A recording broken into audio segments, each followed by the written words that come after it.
माथि टुप्पोमा लानुहुनेछ। यहाँ चाहिँ हामीले धेरै रमणीय ठाउँहरू हेर्न सक्छौँ, जहाँ चाहिँ यो ठाउँमा विशेष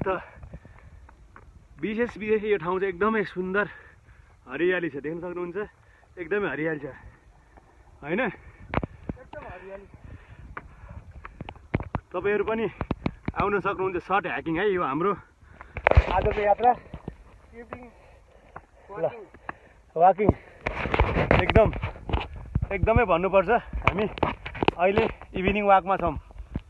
हाम्रो आदरणीय एकदम जुझारु समाजसेवी एवं एकदम राजनीतिक युवा नेता अर्थात् उहाँ चाहिँ हाम्रो समाजको अगुवा पनि हुनुहुन्छ, सुरेन्द्र थापाज्यू।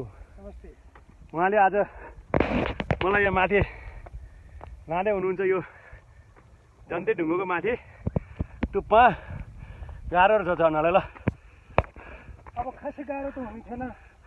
यो ठाउँलाई पर्यटन क्षेत्र बनाइदिएदेखि र अब विशेष के भन्न चाहनुहुन्छ भने उहाँले यति राम्रो ठाउँ छ हो यो काभ्रेको भनेपा नगरपालिका 12 नम्बर वडामा छ।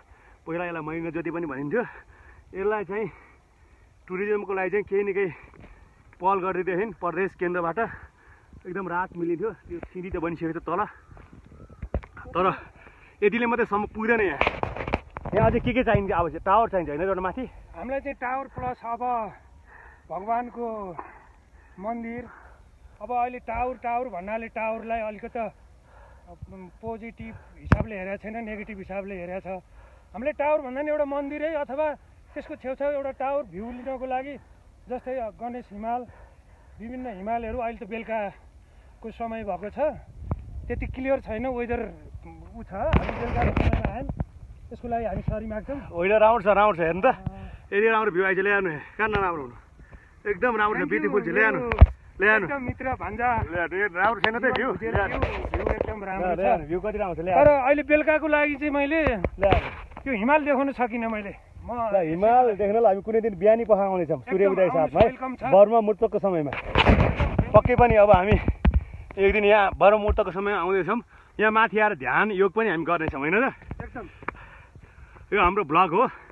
सम्पूर्ण विश्व चर्चा जगतबाट हेर्ने सम्पूर्ण दर्शकबिनलाई यस्तै उकाली ओह्राली गर्ने मान्छेकै हातमा बल हुन्छ र के 45मा खुट्टामा तागत हुन्छ र समाजहरू मान्दैनन्। यसले ठुलो मद्दत दिन्छ होइन त?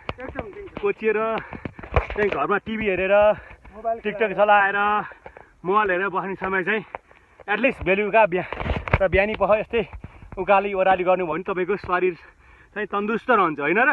एकदम। ल अहिले कतिपय मान्छेहरू पसलमा चिया खाएर बसिरहेका छन्, तर हामी कहाँ छौँ? एक्सर्साइज गर्छौँ। एक्सर्साइज गर्नलाई माथि डाँडामा जाँदैछौँ।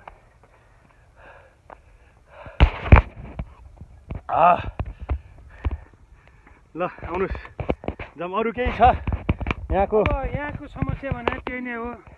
यो ठाउँलाई सुन्दर पर्यटन क्षेत्र, यतापट्टि चाहिँ हाम्रो अहिले भूकम्प सम्बन्धित के यो एउटा ठुलो भवनहरू बनाएको छ।